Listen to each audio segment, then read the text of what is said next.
Welcome to a brand new episode of the Oracles. My name is Manilisi. Unfortunately, the incredible and beautiful superstar Oracle Zima Zibu was unable to join us this evening.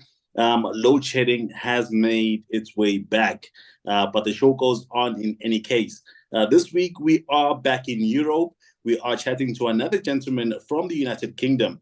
This man is a singer, songwriter, pianist, and producer, and he is absolutely incredible at all four. He has so far played on some pretty impressive stages and has shared the stage with some even more impressive names. And he has released a few singles as well. The latest of which is "One More Time." Today, the Oracles are honored to bring to you a superstar in the making, a man destined for greatness. Today, he's going to share his story with us and walk us through it. Ladies and gentlemen, coming to us from London, George Bone. George, how you doing, man? Thank you very much. Yeah, not so bad, not so bad. That was a lovely introduction, man. I'm glad you enjoyed it, man. I'm glad you enjoyed it. So before we actually get started, right? What people do not know is that we started getting in contact, I think around September, early September or Yeah. something around there. But we couldn't do it back then because we had back to the city that we were covering and all of that. But after that, I think we've postponed, I think four, maybe five times now. Yeah, it like honestly, it's a miracle that we're here this evening. But no, like I've wanted to be on this for about like I think 2 or 3 weeks now. But it's just like literally God has got in the way at literally every corner. So I had to work late the first night that we were doing it. Then I was coming back from Valencia, which we'll talk about in a bit, and feeling quite ill after that. So we had to postpone the week before. And then we got time differences wrong because in Britain we suddenly jumped about like an hour behind from the rest of the world. So we've had to postpone like 3 times, but I'm so glad to finally be here now and chatting to you, man. Yeah, man, it's been a lot. It's really, really been a lot. It has been going both ways. It has been going both ways, but I'm just glad that you're here. And today, if it was under, I suppose, normal circumstances, we would have to have postponed again because now I have load shedding. That's why I'm not Yeah. screening. But I think if we postpone again, then we would have reached a point where we're not going to do this at all. So I just had to, I suppose, bite the bullet. We had to bite the bullet and just go ahead today. I was literally about to say we just need to bite the bullet and get along with it. Yeah. Yeah. So I want to know, man, is George Bone your actual name or is that a stage name? I wish it was a stage name. No, it is my actual birth name. Yeah, and it's very simple. I like to think that when signing the birth certificate, my parents ran out of ink when signing it, so they thought, oh, we won't have a middle name. It'll be chill. Just one syllable first name. We've already got one syllable last name. Sounds pretty dope. Cool. Yeah, man, because but some names are just I don't know. I guess they're made for the stage. Because George Bone is very easy to remember. It's very easy to say. It's very distinctive, I suppose. So you basically hit the jackpot. I've hit the promotional checkpoints definitely. Yeah. But why did you actually choose to go by your actual name and not come up with a stage name? I mean, I mean, one of two reasons. One, just because it was easier by association, but also secondly, if I was going to be genuine to myself, then I needed to be genuine in the way that I presented myself. I wanted my music to represent what I do personally, and if my name isn't associated with my music directly, then what sort of music am I writing? Don't get me wrong. The people who have pseudonyms, like absolutely fine. People like Sia and just Sia off the top of my head is just what I'm thinking of. But yeah, or Billie Eilish or someone like that. It's not saying that their music isn't like close to their heart because obviously it is. It's just the way that art is completely subjective and we find different ways to interpret it. And I've interpreted it in the sense of if I'm gonna mean what I say, then I might as well stick my name behind it. and not hide behind any other nomenclature. Yeah, no, that makes sense. That makes sense. Uh, because I'm trying to think of other artists who have, I suppose, who have hit the jackpot just like you did, in terms of having those names, born basically being born with their stage name. See, But I don't feel like I've hit the jackpot really because my last name is so like easy to like put like an R on the end of it and then be like, haha, very silly. So like that was like the last that was this my secondary school life was essentially wishing that I didn't have this name, and then everyone in the music industry being like, wow, that's such an original, unique name. That's so cool to market yourself. And I'm like, try living with yeah, it. yeah, yeah. Now I can actually see how it was back in high school. Yeah, But it was tough, man. it can be very cruel, and it's something that Z and I often say, that kids can actually be quite cruel. But you've been through it. You've been through it, and now it's something that you can work with actually.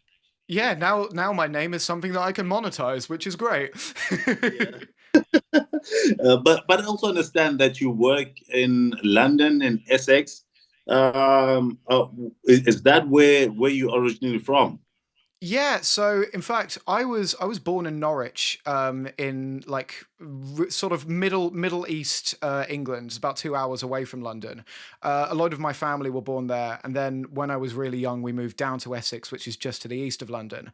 And sadly, especially being a musician in the UK, it is all London centered. As much as we want to think it's like Liverpool Beatles, Manchester Oasis, and like Newcastle, you got Sam Fender and people like that.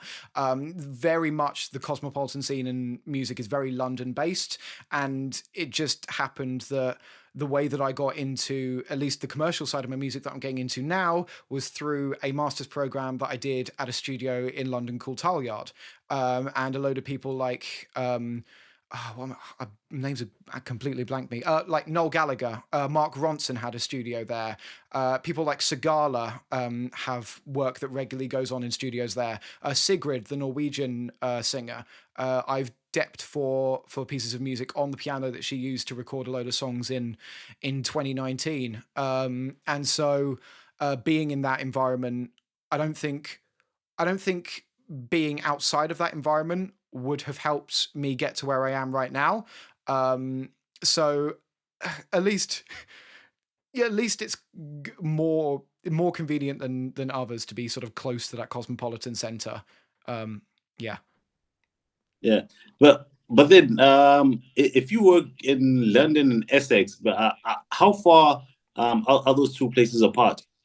Yeah, so we're quite grateful in Essex to have quite good, when they're not striking, quite good train connections through. So literally, I just got back from a rehearsal in Vauxhall, which is just like south of the River Thames. And so literally, the only journey that I needed to take was across London to get to Liverpool Street and then back home, which is collectively only about an hour or something like that. And obviously, doing that back and forth every day is a bit of a slog. But like, if you're going into a big city to do studio work and not necessarily to like sit in an office or something like that, then at least you're doing something right with your life.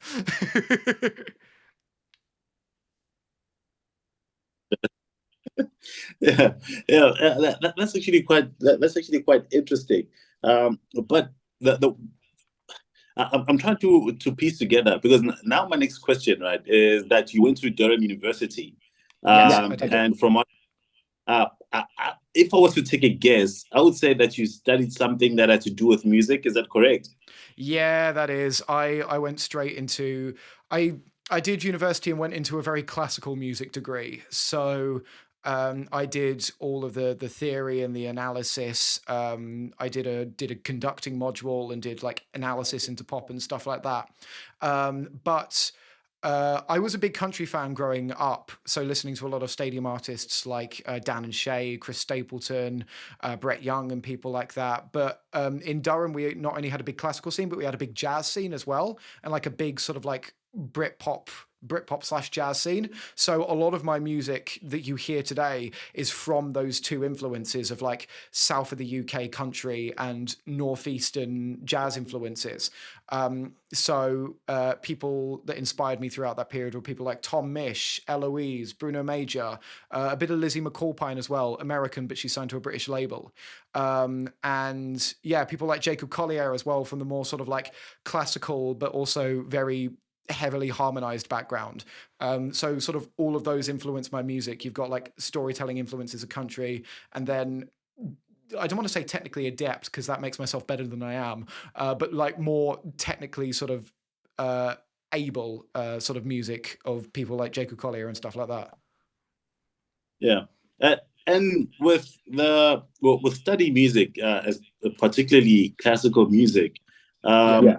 what career what career paths do people do guys like you usually go into?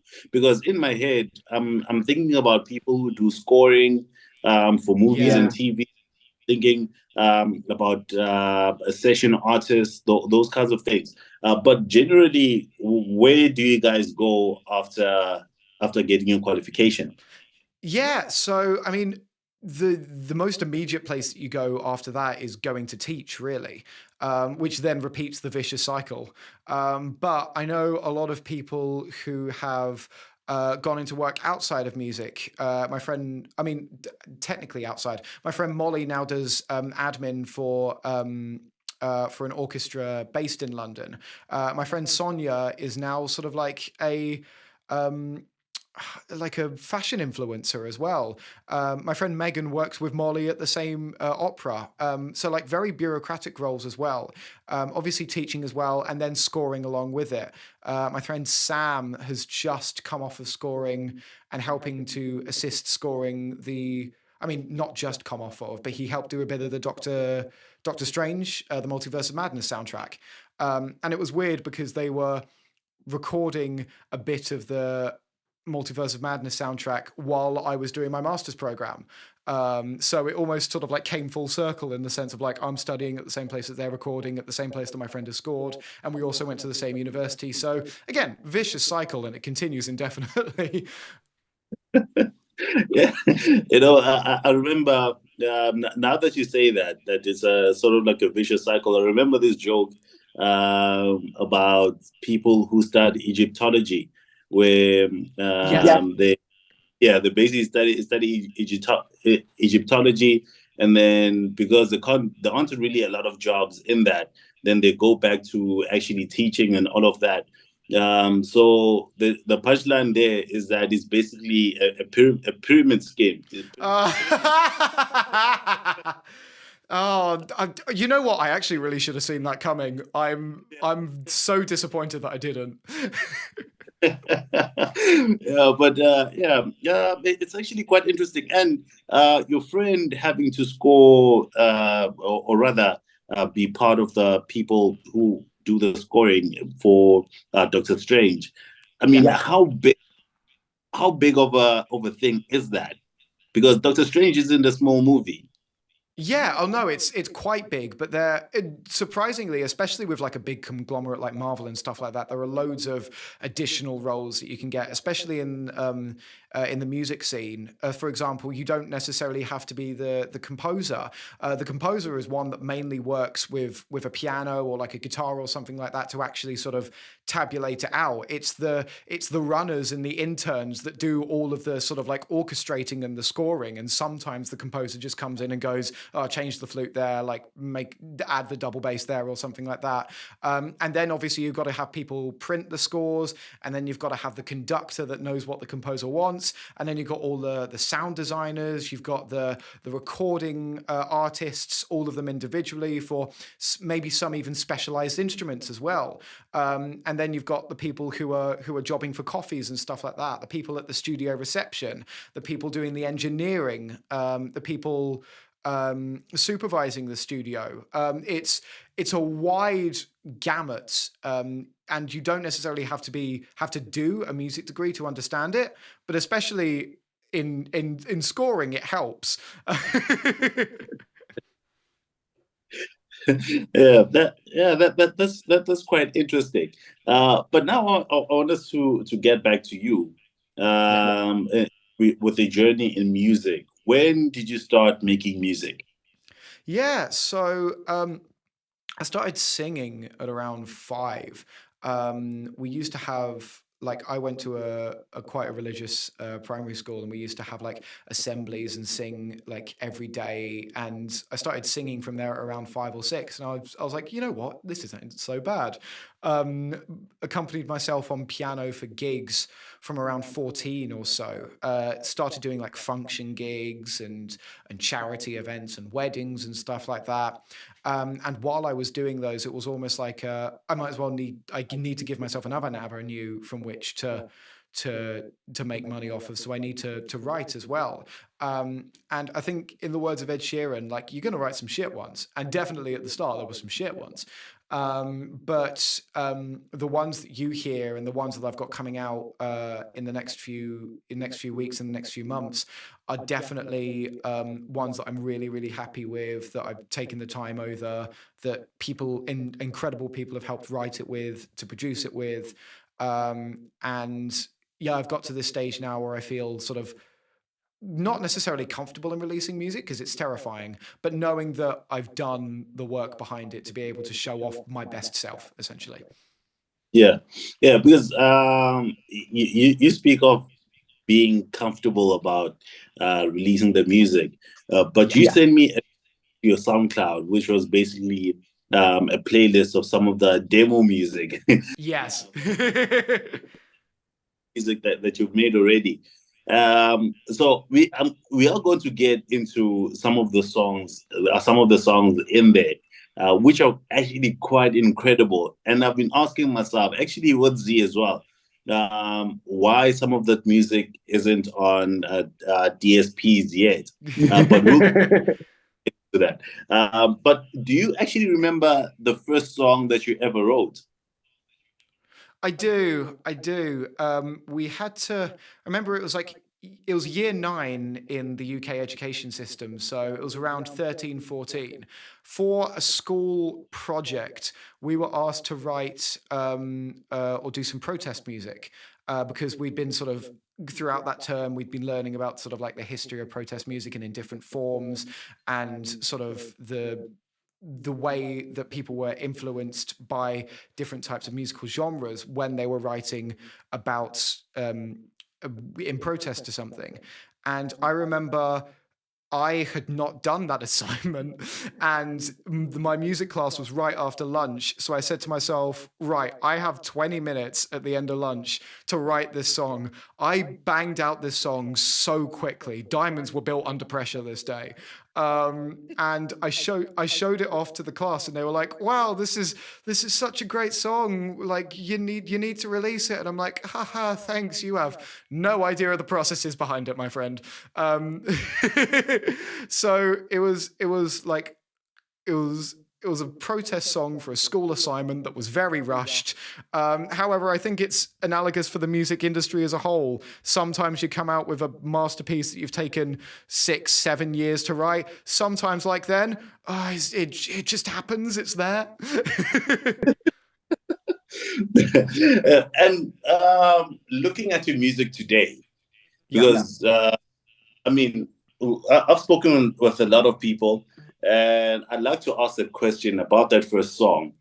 And normally, um, people aren't really, uh, they feel embarrassed, I guess, because I mean, and it makes sense because it is the first song. He's still discovering this whole thing. But it's quite a journey from there up until today. Oh And yeah. yeah, yeah, and particularly with you, your music today, the music that you're making today, how would you describe your sound? I mean, I touched on it earlier, but it's sort of country, like country storytelling meets south of the River Thames soundscape, really. So like indie jazz, lo-fi pop is the best sort of like four-word way that I would describe it. So not really fitting into any genre perfectly, but being broad enough that I can hit all of my targets.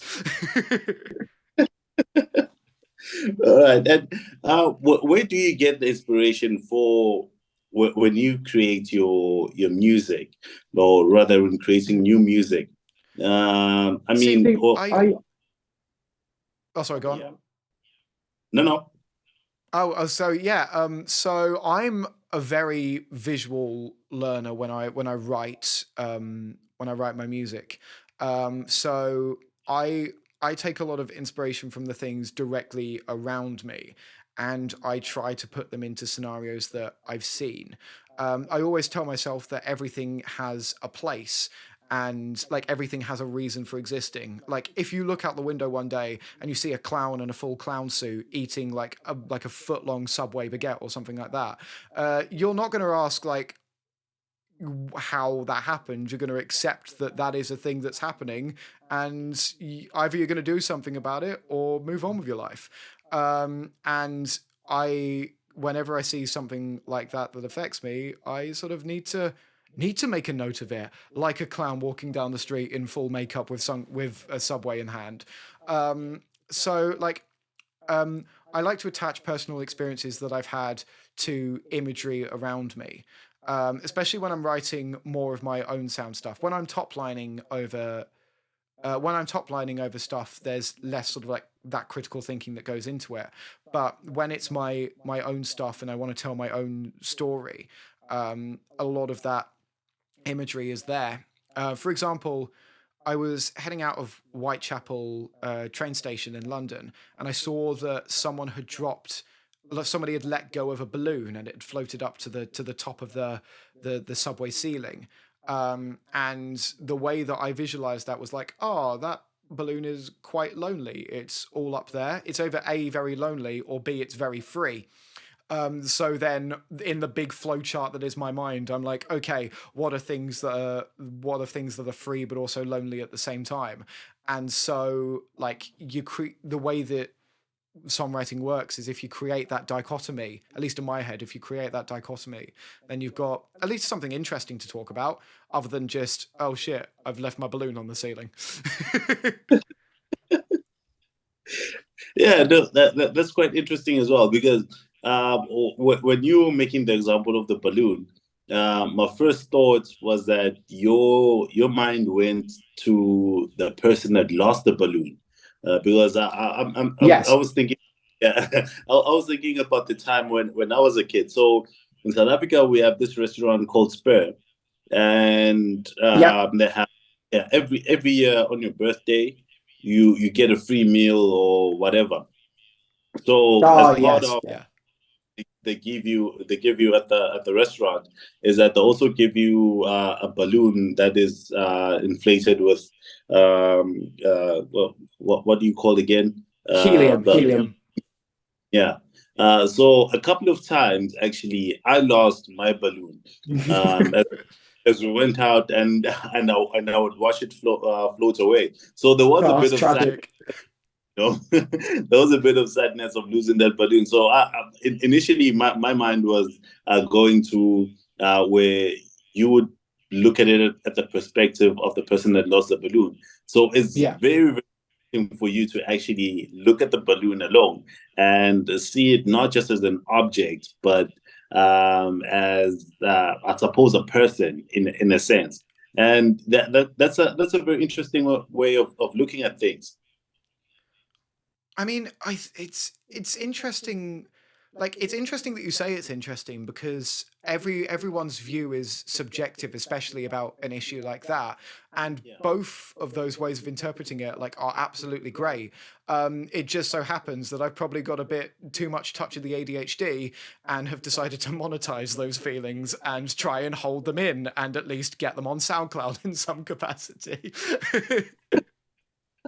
Yeah, but I actually say it's interesting, not in a good way, right? Because I'm a Yeah. person that loves to learn from other people. I love to Mhm. discover people think and how they see things. So that, in a sense, it is a discovery for me to say, okay, here's someone who looks at things differently from the way I see them, and I like that. I like that a lot. is Thank also you. partly I appreciate that thought. yeah. It's partly why I love discovering new music as well because especially with you and we're going to go into music that you've released already. Yeah. And the first one that I want us to talk about is One More Time. I think that is Yes. the only song that I can get on Apple Music. Yeah, that's the only song that's come out that's the only song that's come out at the moment. As of recording this, I've got a song that's coming out this coming Friday, with the 24th of November. But yeah, One More Time is the only song that I've got out at the moment. Yeah. Yeah. All right. Please tell us about One More Time. What is it about? Yeah, so it actually came around. My friends Mike and Brody, who I wrote slash produced the song with, we met at a networking event in London, and we're instantly like, "Hey, do you want to do something?" And like a bit sort of like out of your comfort zone, because especially dance music is not within my own comfort zone. So I thought, yeah, sure. Ultimately, fuck it, why not? Um, and we got into the studio. They had some pre sort of made beats that we could sort of top line over, and the beat that was the origin for this song really really hit me. And so I initially went into the process thinking, okay, I don't want to think about writing this. What's the most generic pop line that I could potentially think of in my entire life? And somehow that ended up being signed by a record label. It's impressive how, like, again, as from that first song to now, not a lot of thought went into it. It was basically just sort of like storytelling. What happens at this point? What happens at this point? Let's get some visual TV metaphors in there. And then we had a chorus that we were sort of singing to each other throughout the entire session. We then ended up getting the full production down and then getting vocals down a few months later. Then we sent it off for distribution initially, and then this record label got in contact with us, who we knew from a mutual friend, and they were like, "Oh, we really like this. We want to put it out on our label." And so far, at least from the statistics that they tell us, it's their fastest growing single that they've had. Which, bonus. Definitely, yeah. Yeah, 100%. and, and which label is this? Because It's and, it's what's that? It's a label called V Records, so it's under the name Vivifier, but the label itself is called V Records. They're a sort of dance house label that's based at Talyard. They release new music every week, but we were the first group or artists that they had that they wanted to put a budget behind for sync and publishing. So it's since we signed that sort of publishing contract, it's now gone for like a renaissance in the amount of streams that it's got. It plateaued for a few days at around 40K, but I think at the moment it's on 75, between 75 and 80 at the moment. And it's being streamed in a few stores, every available store across the UK at the moment. So not a bad deal. No, it really isn't. It really isn't. Now, um, uh, before we go into the other songs, Yeah. I don't know how well you might know your history in terms of other people being signed to record labels and all of that, how record labels worked. Because definitely now it is different because we're no longer selling physical copies of music. But for you guys being signed at this point, or being signed right now based on the single, how does that work for you guys? Is it an expectation of other album, more music and an album or two coming out, or how does that work? And how is it different from, or rather, how would it be different if you signed this contract, let's say 20 years ago?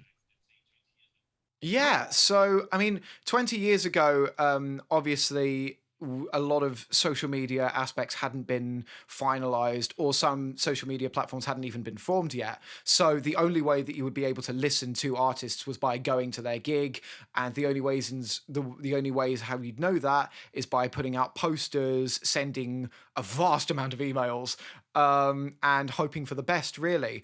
But with the social media age, that more people can get on other people's notice, there then becomes a higher threshold of expectation. And what labels have done is they've now divided it up into two sort of tiers of contracts that you can sign. So for us, me, Mike, and Brody, we're all unsigned artists. We don't have a label that we sort of go to. We don't have management. We don't have booking, which means that when we were approached by this label for them to release it through them, we did it on a single by single basis.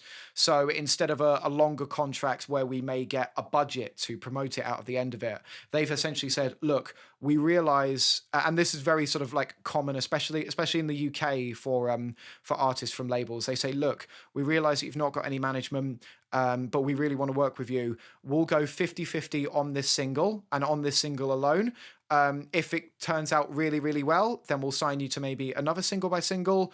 And then if you get another one out, then we'll think more long-term prospects, because they want something that, especially in the 90s and early 2000s, labels had money to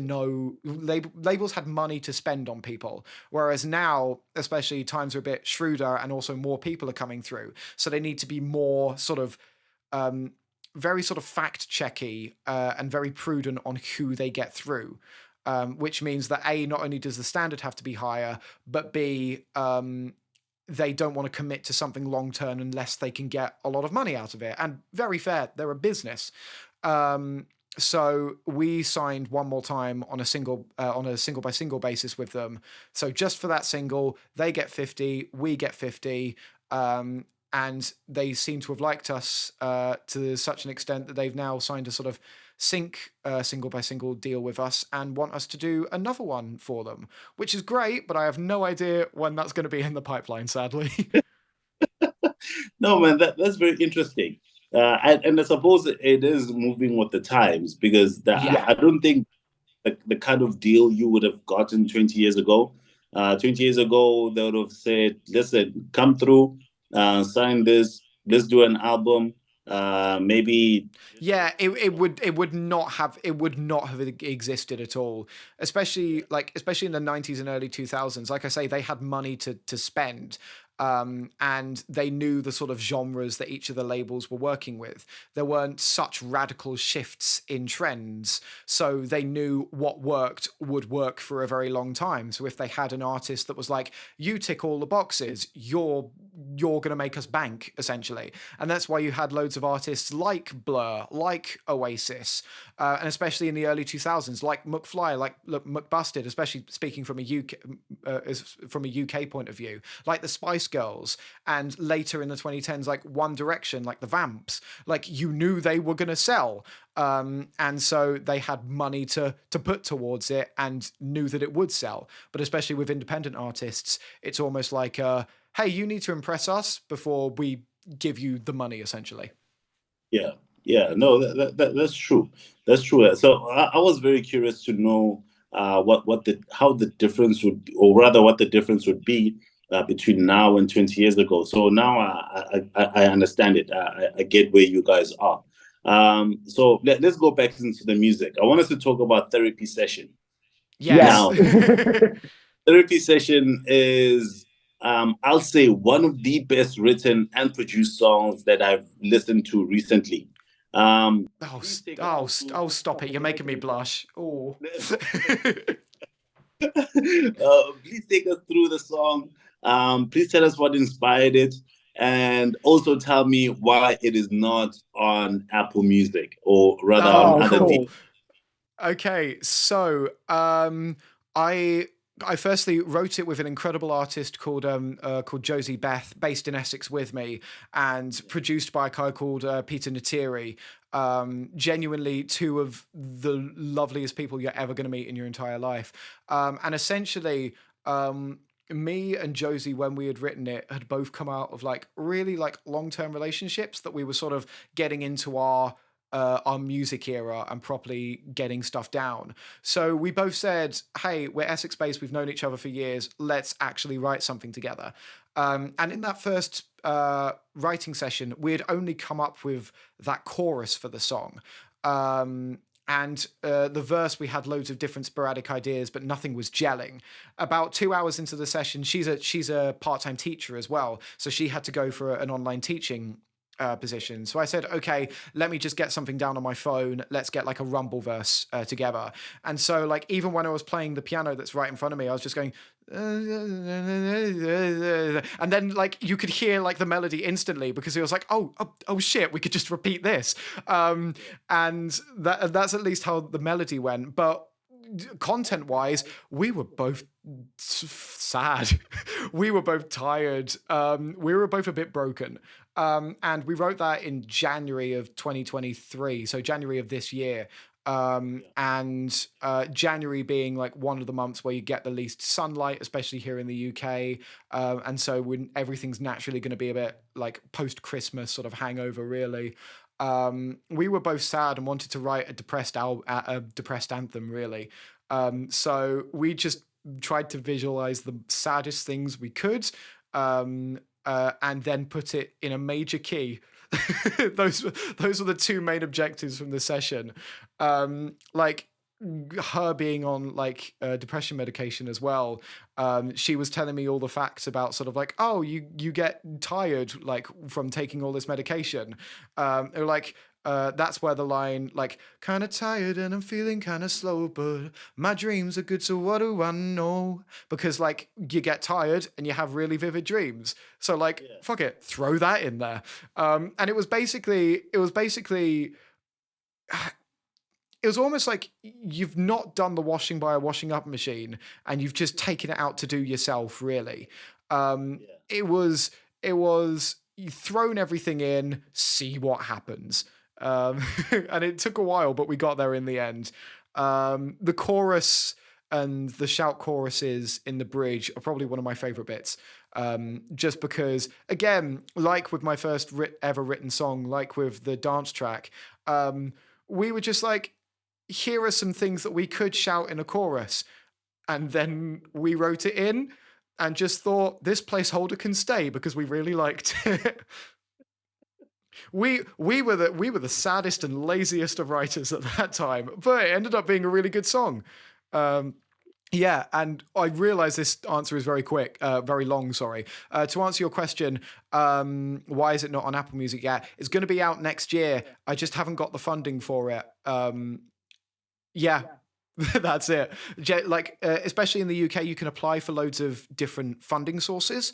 But I want to apply for enough to get this out onto Spotify and do the release properly, get a load of promotion behind it. But every funding application that I've gone for from UK charities has sort of just fallen through, really, which is disappointing. But also, it's not going to stop me from getting it out. So I promise you, going to be out in at least the first 4 months of 2024. That's a promise that I'm making today. Yeah, no, that song, I believe, it is a great song. It's a beautiful song, and I can't wait for it to be out. I can't wait for everyone to hear it. But also, I suppose, not getting the funding as yet, maybe it's a timing thing, where the song is not entirely ready for the world to hear it. But when it eventually does, let me tell you, man, I think that's the one song, probably, that is going to put you on the map early on. But I'm looking forward. I'm looking forward to it being out there and seeing what it does for you guys. But also, there's another song called Valencia. Now, Yes. you were actually in Valencia in Spain, I think last week, or something like that, promoting it. Now, the production on the song is also incredible. Please take us through it. So yeah, I'll give you the long story because it requires one. So September 2022, my friend Josh is one of the only British people to get a scholarship to Berklee College of Music in Boston in Massachusetts, but he has to do a semester out in the European campus in Valencia. And he said, "Hey George, do you want to come over for a weekend? Meet some of my uni friends. It's £32 return flight from Stansted. What do you think?" And I packed my bags literally the same night. Wait, sorry, George. Um, Between the UK and Spain, from Stratford to Valencia, Yeah, from Stansted to Valencia, £32 return flights. Yeah. my goodness. Okay. Yeah, it's insane. Yeah, Ryanair is really not making their money on my seat. But yeah, so we got there in September 2022. We're both big football fans, so we went to the Mestara and watched a game together. He then also goes, "Hey, we've got a Berklee house party on the roof of my flat complex. Do you want to come to it as well? We'll sneak you in as a Berklee student because you've already got that music knowledge behind you. So if you're quizzed on anything, then you'll be able to whip it out." I was like, "Yeah, brilliant, go for it." We get to the top of this flat, and it's the most beautiful visual imagery that you could possibly ever hope for. You've got the lights and sounds of the old city on one side, and you've got the lights and sound of the nightlife and the Mediterranean on the other. And I'm thinking at this point in time, God, it's perfect. I just wish I had someone to share this experience with. I got out of the same long-term relationship that sort of allowed therapy session to write itself about 7 months earlier at that point. And so the next day after we woke up, we did some sightseeing, and I wrote the chorus to Valencia in my hostel that I was staying at in the city. And then about a few months later, when I was back in the UK, me and my friend Ria Hanley, who's based in Southampton, we finished writing the song together. That was early January, and production started for it in July of this year. I submitted it to DistroKid in October of this year, and it's now coming out November 24th, and it's going to be my debut solo single. And it's insane to think that the journey that song has taken, but I'm also very proud of myself for not almost releasing it as quickly as I wanted to and taking my time over it. Yeah. No, that's actually that's very interesting. And now I suppose it's different when someone writes about a place and they only see it in their heads. But it's something else to experience an actual place, and be able to write about it. And I suppose now that I've actually listened to it and that you've explained it, it makes quite a lot of sense.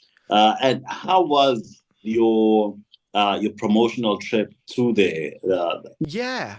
Um, so I did a solo trip out there to promote the song, because I felt that if I was going to do it, I just about had enough money in my bank account to do that. I felt, hey, if I'm gonna do this song justice, then I might as well go out there and do some single promotion myself for it. So it involved being very goofy in public, singing to like my phone camera and doing a lot of recording out there as well. The single art for the single was me on the Friday night at golden hour taking photos of myself backdropped by the sunsets, and on the beach that sort of borders the old city and the Mediterranean. And I couldn't have asked for a better background, really. But again, there were times where, as you are as a musician, you're going to be vulnerable and you're going to look fucking goofy. So I went to the Museum of Fine Arts on the morning/afternoon of the Friday that I got the single art for it. And what ended up happening was that two Spanish security guards came up to me, started speaking to me in Spanish, and I'm like, I don't know a lick of Spanish, which is very bad of me. So I say, like, I don't speak Spanish. I speak English, sadly, in my broken Spanish. And they were like, oh, okay, yeah, we speak English, that's fine. And then they were like, so what are you actually doing? It's like, oh, I'm a musician. I'm just trying to get like some really cool promotional shots. And we ended up just having a chat for about 5 minutes, and now they follow my accounts and are listening to my song, which is which is weird because again, in those most vulnerable moments, about 99% of people are going to think you're an absolute idiot, but the 1% are actually going to be interested. And I'm so glad that that 1% of people now follow me from another nationality and now can get my at least my streaming numbers up from another part of Europe. Yeah, no, Again, monetize success. and be surprised if you get more famous outside of the UK, because it has happened for quite a lot of people where they find more success out of their home countries than inside of their home countries.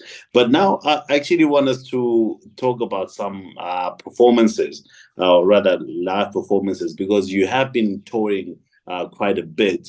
Which show would you say has been your favorite so far?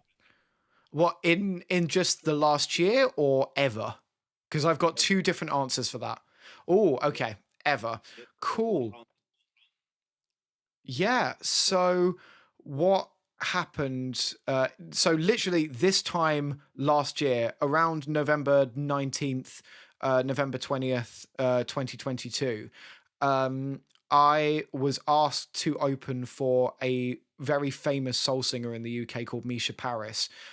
Misha Paris has been made a member of the British Empire. So she's got that MBE title behind her. And also, she's not only a brilliant soul singer, but is also an actress as well. She's been on a load of very popular sort of British soaps and British TV shows as well. So to be asked to open for her with just my keys and myself was definitely the weirdest experience. Getting that email was one that I instantly looked at and thought, this is a scam, surely. And then I realized, oh, someone that I know is CC'd in it. So I texted that person to be like, hey, is this a real email? And he was like, yeah, give him a call. um, so so that was at a place called the Ivy House in South London. It was about no more than probably about 150, 200 capacity, but it was one of those nights that I got to introduce myself to a lot of people, made a lot of really good memories, and it ended up being that another person that was supporting her that night. I was playing keys for in her band anyway, so I just ended up getting up stage for a second time and taking double the credit, which is definitely the best thing to do. Make sure that you're in as many bands as possible to take all of the credit.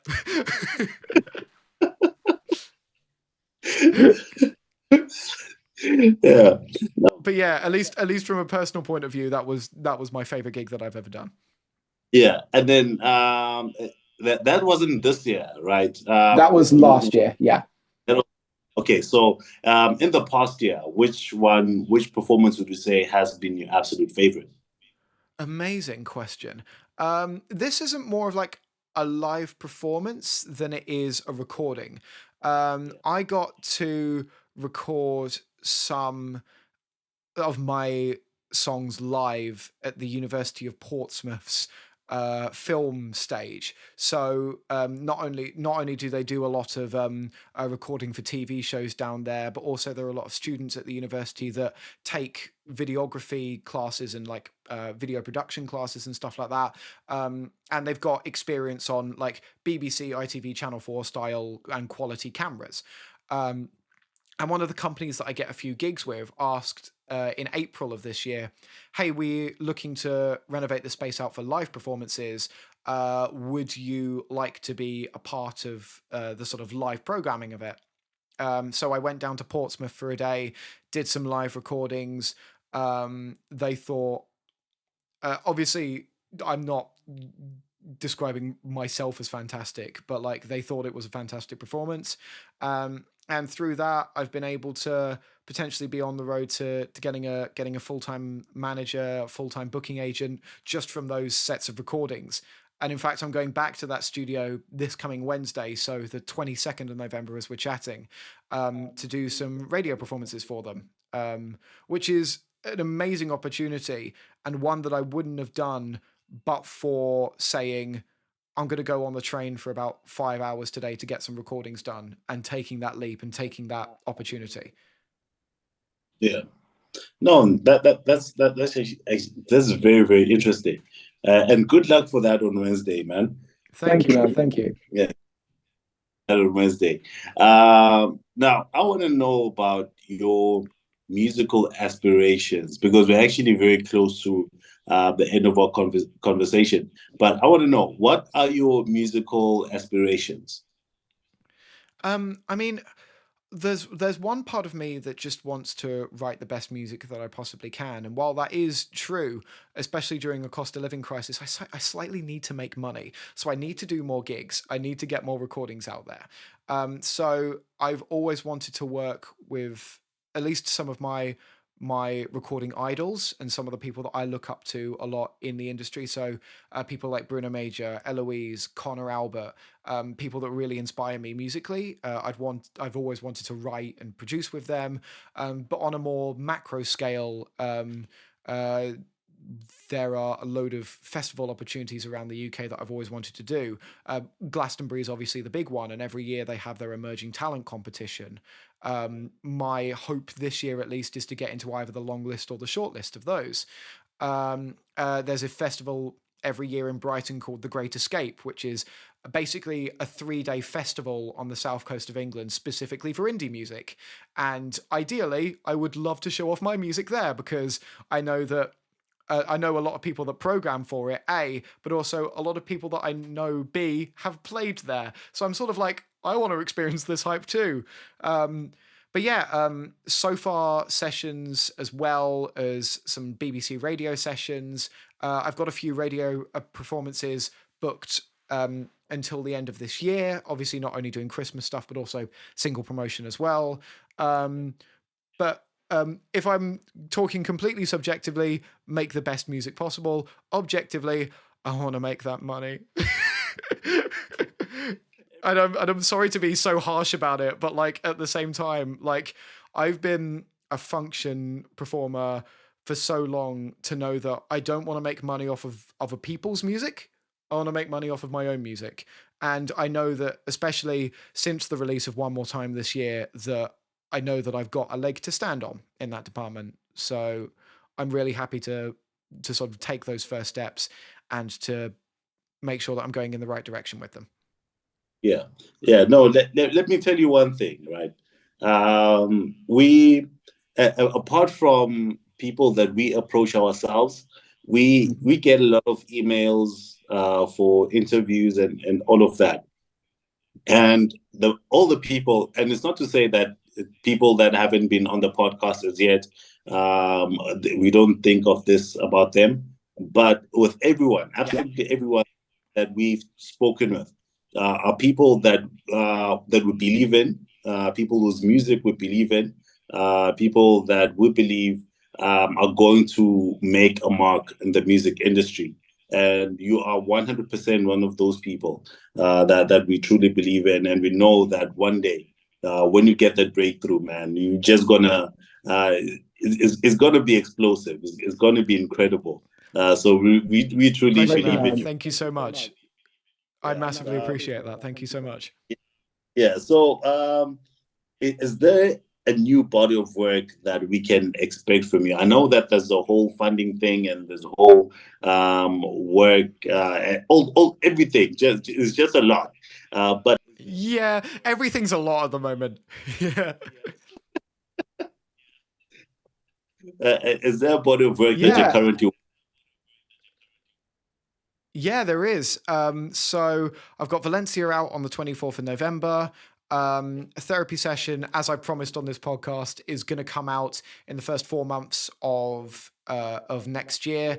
And then at least 2 singles after that. One a bit more mellow, and the other more sort of like more indie jazz stuff. And I also do I also signed single by single deals with a lo-fi company based in the UK. And I'm going to be releasing a few bits of lo-fi music that I've collaborated on, both playing keys and singing on this year. So I'm really looking forward to getting those tracks out as well as my solo stuff. All right, no, awesome. Awesome. I'm also looking forward to all of that, to all that music coming out. Is there a particular message that you want that you want to send out through your music? Especially, I mean, at least through my music, I want to, I at least want to say that there's room for, oh, this is a tough question. That one thing about being a musician is that the success doesn't come very quickly, and it's tough. But I think if I'd asked myself this time last year, would I be hyping up a second single that I'd be releasing after a single that's just got 5 digits of streams? No. Would I be? Have I had any radio experience as of last year? No. Have I had any live recording experience and been headlining festivals? No. I think there are a lot of dark days, but there are a lot of days that remind you that there are people out there that love your music, A, and B, want to listen to what you have to say. So people at least listening to my music, thank you for putting up with me. But for people who are wanting to listen to music more generally, know that the people who have made your art put in a lot of work to get it there. Appreciate them, appreciate where it came from, and please buy my merch. No, I'm joking. But also, yeah, just art is a very fun form to write in, but it can also be very serious. So don't dismiss any art. It's all serious. Yeah. No, man, that's beautiful. You know, yeah. Let me just end. Let me just end it there. I don't want to add anything more to what you said. But let me just stop there. George, man, it's been a wonderful time. I think it's been an hour or so. It has, yeah. I'm currently timing it on my Logic document. It's currently a good 58.5 minutes. Yeah, man. George, thank you very much for your time, man. Thank you so much for having me. It's been a pleasure. Yeah, before we end, is there anything that you would love to say? I mean, the more general points are you can find me on Instagram, TikTok, Facebook, Spotify, and Apple Music on George Bone Music, or George Bone Musician. Type in one of those three, you'll find me. I'm the guy with Polaroids and looks typically British. But yeah, thank you so much for listening to me. Thank you for listening to the podcast. And again, thank you for putting up with me. And I look forward to hopefully being back to report some more music for you. Yeah, but we're definitely looking forward to having you again, and I know that we'll definitely have you again. But hopefully next time it will be in person. But George, thank you very much. Yeah, thank you very much for your time, man. And once again, we as the Oracles, we believe in you. We believe in your music. I've listened to your demos that you put out on SoundCloud, and they sound amazing. The world needs to hear that, but the world will hear it when the time comes for it. But man, we wish you all the best on your journey. We know that it's not always going to be easy. We know that it's not always going to be good, but we know that you're going to persevere if you keep going. And thank you very much. We look forward to everything that you're going to offer the world. But for now, on behalf of Z as well in the absence, thank you so much. And to our viewers, please don't forget to subscribe. Please don't forget to comment, to share this episode. And we'll be back again next week with a brand new episode. I don't know what we're going to have next week, but we're definitely going to have something anyway.